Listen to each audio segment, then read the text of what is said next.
Hi, this is Alex Helmbrecht, the Sports Information Director at Chadron State College, and I'm sitting here this morning with Chadron State men's basketball coach Brent Bargen. The Eagles had a pretty strong weekend at home last weekend against Colorado Christian and Colorado School of Mines. The Eagles earned a 75-71 victory over Colorado Christian on Friday before suffering a really tough 75-70 setback in overtime to Colorado Mines. However, that game was very close throughout, especially in the second half, and really featured some really solid fan support, and I know Coach Bargen is always appreciative of that. Coach, looking at Colorado Christian, the win, the Eagles overcame a halftime deficit. I believe you were down 6, but really played a strong second half and basically controlled things out from about the 10-minute mark to the end of regulation there. I know that that's something that you were happy to see, having a young team with not a lot of senior leadership on it, really no senior leadership on it since Sammy Hines went down with the injury. But to be in that position where you can win a game and to come through it and get that win. Well, we've had a difficult time closing out games, and I thought we did a great job. I thought the end of the first half we were down 7.5 against Christian, and we did finish the half well though, because we kind of made a little bit of a run and went into halftime okay and pretty confident about where we were, and we had to get a good start to the second half, which in the last couple of weeks we have not. We haven't finished the first half well, and we haven't started the second half well, but I thought our kids did a great job of that, stayed focused and executed at both ends of the floor. I thought we competed well. That was probably the thing that we did the best, more than execution and more than getting stops, was I just thought we competed a little harder, a little bit more to where we should be competing on a consistent basis on the glass, defensively, offensively, and in all forms. We just showed some grit finally and had an opportunity to step forward and make plays down the stretch to win the game, which was great. The Eagles put 3 in double figures, led by 20 points from Zach Bargen. The Eagles also put 3 in double figures against Colorado School of Mines. Zach Bargen scored 30. David Downey and Kendrick Hallman also joined him in double figures that game. Coach, looking at Colorado School of Mines, obviously the Ore Diggers came in here above 500, one of the top 8 teams in the RMAC, and really featured a tough inside presence with Trevor Wages. He did finish the game with a double-double and had 7 blocks. But to your guys' credit, particularly Kyle Vinich, played really tough down low, and Vinich actually made the hoop that tied the game and sent the game into overtime. Well, Kyle's coming on. We get him after he gets done with football. He's not a traditional post player. He's more of a 4-man, a face-up 4 in high school, a high-low situation where he was at the free throw line and didn't post a whole lot. He was with us last year and played out on the perimeter and was basically a complete face-up 4-man, played around the three-point line. Just his grit and his toughness and his knowledge for the game and love for the game was what kept him on the floor last year with a bunch of seniors. And this year he had to change roles. We put him in the middle. We were struggling in there, and he's done a great job for us being an undersized post guy. He's finally starting to understand the timing and the rhythm of the offense, and it seems kind of funny that it would happen now, but we don't get him till 5 or 6 games into the season, and then we have a couple of games, actually 4, then we go to Christmas break and we come back. So for him to get kind of in a rhythm offensively has been huge, and it's just basically his toughness and his willingness to work hard. His competitive nature is what's really helping him score baskets. And the only knock that I could have probably on Kyle on the weekend was he just didn't shoot free throws in the second game as well as he's been shooting them. But I thought he was much more active around the basket. I thought he did a great job of rebounding and did help to neutralize their bigs. I think both their big guys fouled out, and a lot of that had to do with his activity around the rim. And that activity was especially on display during the Eagles' final offensive possession in regulation. Really ran a nice play. We actually looked at it in my office yesterday. You came over to say, hey, it was a good pass to Kyle, kind of low. He didn't catch it real cleanly, but made a nice move and got in there for the layup. And then that translated into defense on the next possession when Mines had it. They had 2 chances to win the game and to end it in regulation, but the Eagles' defense held strong. Well, that was what I thought our kids did. Again, going back to my previous statement, our kids, I thought, competed well. we kind of ran a counter to one of the plays that we'd been running a lot, and they were expecting us to go for the 3, I think, and we slipped Kyle. And good thing he's a wide receiver because he made an unbelievable catch on the play, and he made probably a better catch to put the game away against Christian. Actually, it was kind of a bad pass, might not even been focused at him. I think it was a skip pass, and he told me later, I don't know how he caught the ball. He just said when I was discussing it with him, he said that he was too open to let the pass go. He said, "Coach, I don't think that pass was for me, but I was too open not to catch it and try to score," of which he did both in both games, and kind of put the game to where we were continuing to be able to compete. I thought he had a great defensive rebound at the other end as well, and our kids did a good job of making an adjustment on a play that we ran consistently, that we ran a counter to, and Kendrick threw an adequate pass, and Kyle made a great catch and a good finish.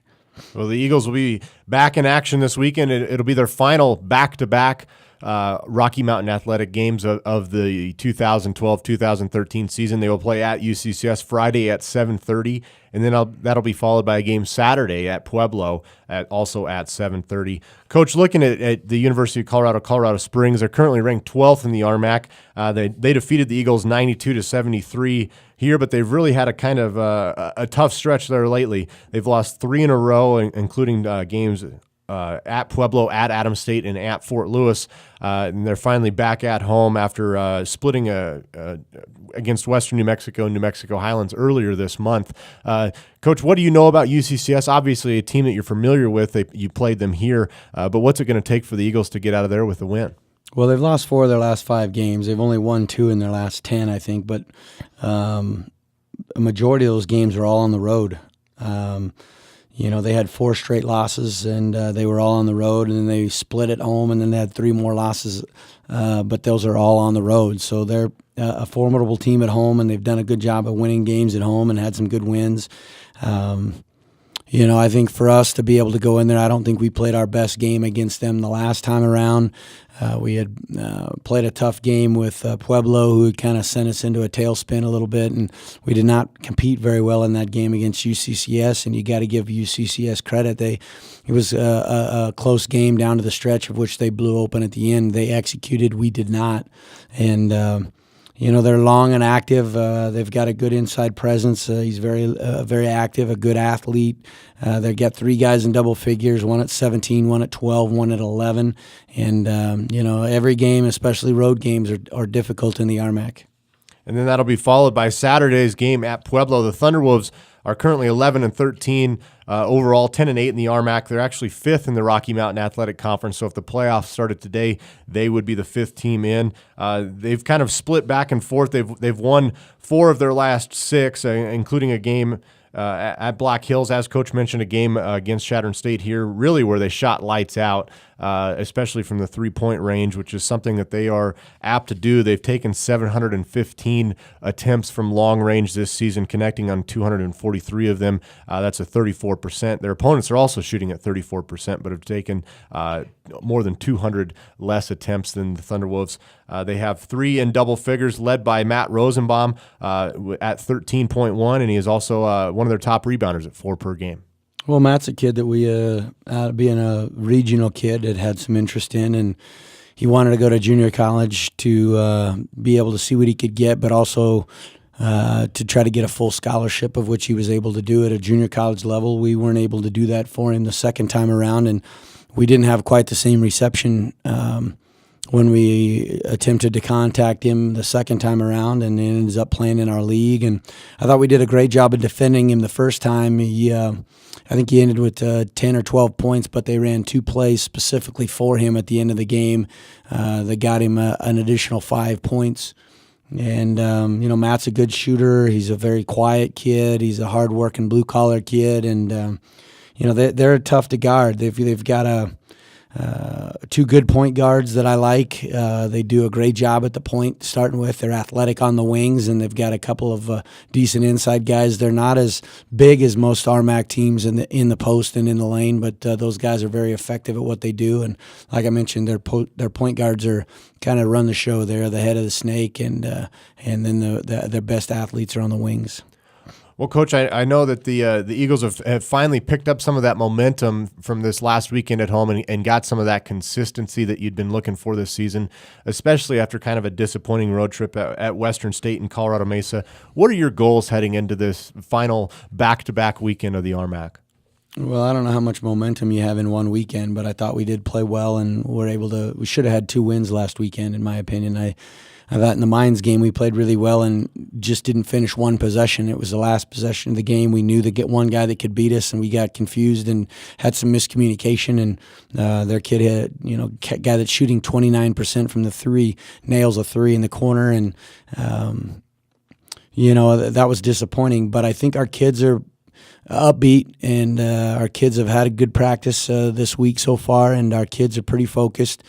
We've got to just continue to improve. They know that there aren't any seniors on the team. They know the entire team will be back. They know that we're going to add a couple pieces to the puzzle. And the biggest thing for us is just to learn how to win games, learn how to play hard and compete on a consistent basis. I continue to tell our kids, with no seniors, the more that we learn now, the less we have to learn later. If we can pick up more things now and understand the intricacies of each other and understand what we're doing in the feel for the game and the whole RMAC season, we really only have 2 kids that are returning that played any amount of time for us last year, and out of an 11-man rotation, 9 of those guys are basically new, and or were in the program and didn't get to play a lot. So they're all having different roles, and what we need to do is continue to battle and fight and compete and learn how to do it on a daily basis so that we can carry that into the spring and our spring workouts, and then hopefully that will carry into summer and obviously then into next year when we finally do have some seniors that maybe those kids will understand how to compete at the RMAC level, both at home and on the road, and the rigors of Division II basketball, and we'll have much more success next year. All right, Coach. Well, best of luck to you this weekend at UCCS and Pueblo. Both of those games tip off at 7:30. Thanks. Thank you.